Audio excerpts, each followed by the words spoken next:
દાદા, તમે હંમેશા કહો છો ને કે હું બહુ શૈતાન છું, પણ સાચે કહું તો મને આ ગામ બહુ ગમે છે. આ ગામના લોકો સાથે તોફાન કરવાનું ગમે છે.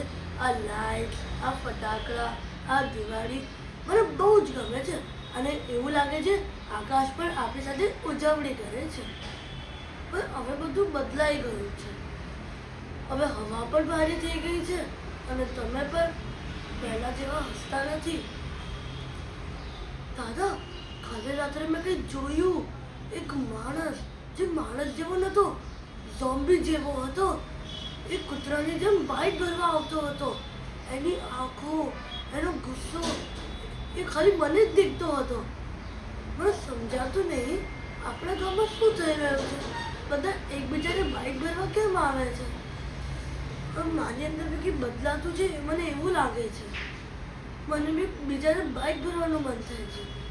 મારા હાથ કાપે છે, મારું માથું ગરમ થાય છે અને એના પછી મને મારા ઉપર કાબુ નથી રહેતું. દાદુ, તમે કેવી રીતે કરીને મને બાંધી દો. મને કોઈને નુકસાન નથી પહોંચાડવું. મને બહુ ડર લાગે છે કે કાલે ઉઠીને શું કરી બેસીશ.